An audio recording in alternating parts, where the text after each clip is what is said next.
Halo, perkenalkan nama saya Ricky Ricardo, NIM saya 19100061730. Selamat pagi anak-anakku semua. Hari ini kita akan belajar tema 7, subtema 1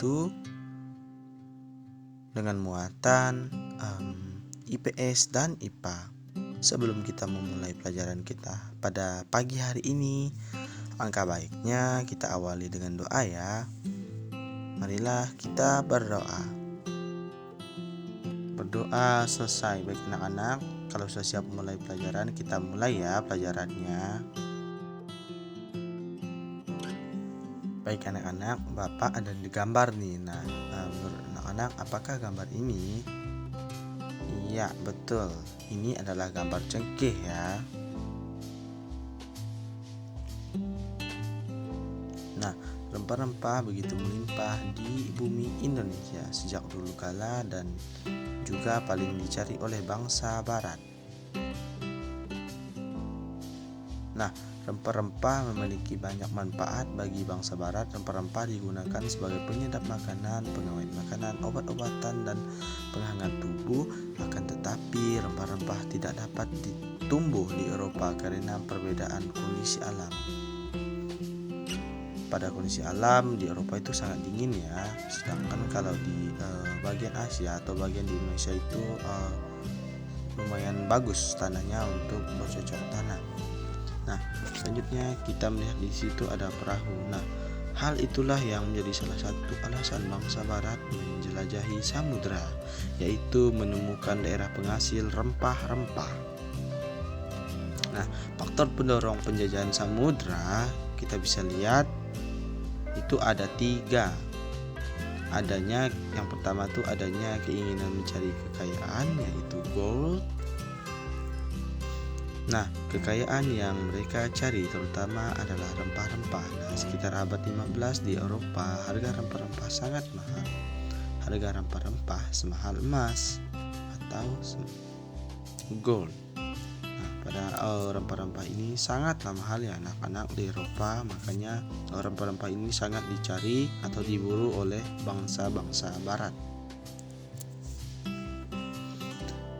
Nah, selanjutnya yang kedua adanya keinginan mencari kekayaan, yaitu glory. Nah, di Eropa ada suatu anggapan bahwa apabila suatu negara mempunyai banyak tanah jajahan, nah negara tersebut termasuk negara yang jaya atau glory.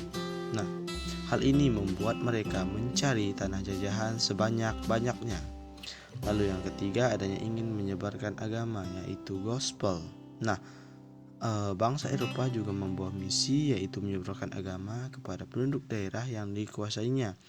Tugas mereka ini dianggap sebagai tugas suci yang harus dilaksanakan, yang harus mereka laksanakan ya anak-anakku sekalian.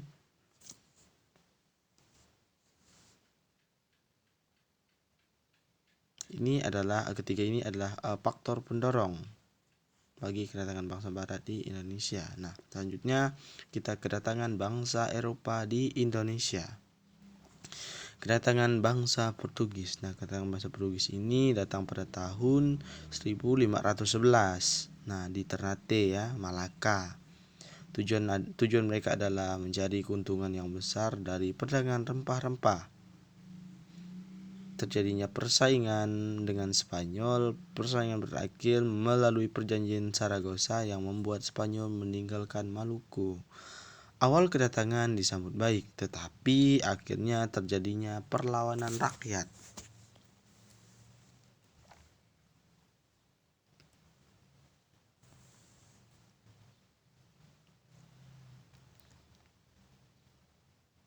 Lalu kedatangan bangsa Spanyol. Nah, Spanyol datang pada tahun 1521 di Maluku. Nah, tujuannya adalah mencari kekayaan dengan berdagang rempah-rempah. Nah, lalu selanjutnya awal kedatangan Spanyol diterima dengan baik, tetapi akhirnya terjadi perlawanan rakyat. Lalu Spanyol terusir dari Maluku melalui perjanjian Saragossa.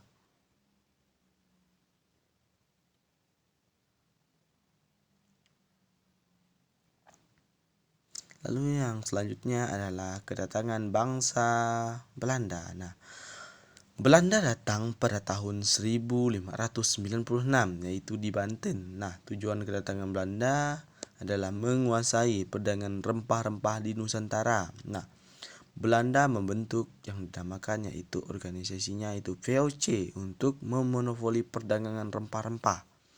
Awalnya kedatangan Belanda ini diterima dengan baik, namun lama-kelamaan terjadinya perlawanan oleh rakyat.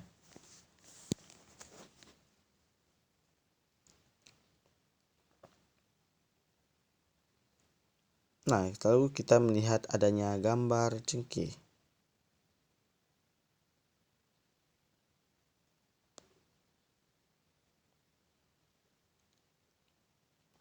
Berdasarkan wujudnya, benda dibagi menjadi benda padat, cair, dan gas. Tahukah kamu cengkeh termasuk benda yang mana? Apakah anak-anak tahu cengkeh itu adalah termasuk benda apa? Cengkeh itu termasuk benda padat ya anak-anakku sekalian. Ya, benda berdasarkan wujudnya. Ada benda padat, benda cair, dan benda gas.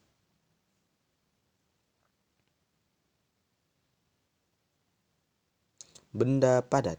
Nah, ciri-ciri memiliki bentuk dan volume yang tetap dan tidak mengikuti bentuk wadahnya. Itu adalah salah satu ciri-ciri benda padat ya. Terus ciri-ciri yang kedua, dapat diraba dan dipegang. Lalu yang ketiga, bentuknya dapat diubah dengan beberapa perlakuan seperti panas, tekanan tinggi, atau diberi perlakuan fisik seperti menggunting, menekan, melipat, atau menyobek. Lalu contoh benda padat. Nah, di sini Bapak ada contoh, ada meja, kursi, pensil, lemari, sarung tangan, handuk, buku, dan lain sebagainya. Masih banyak lagi ya dia yang ada di rumah. Contoh benda-benda padat ini bisa anak-anak cari sendiri ya di rumah.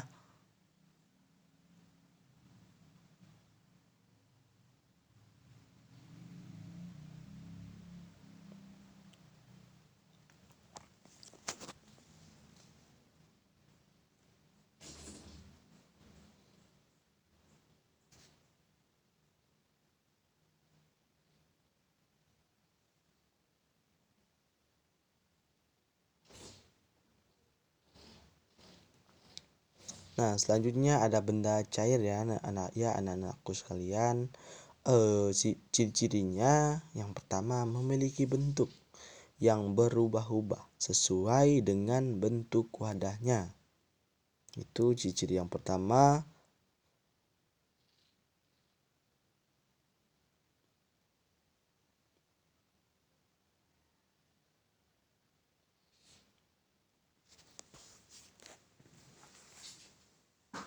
Lalu kita melihat ciri-ciri yang kedua, mengalir dari tempat tinggi ke tempat yang lebih rendah. Nah, dengan adanya perlakuan sifat benda tersebut, itu dinamakan dengan benda cair lah. Lalu yang selanjutnya ada dapat meresap melalui celah-celah kecil, dan yang terakhir itu tidak dapat dipegang ya. Kalau benda cair itu tidak bisa dipegang ya anak-anakku sekalian. Nah, contoh benda cair itu ada air susu, ada minyak goreng, ada oli. Nah, semuanya ini dari keempat yang ada di gambar tersebut merupakan contoh benda cair ya anak-anakku sekalian.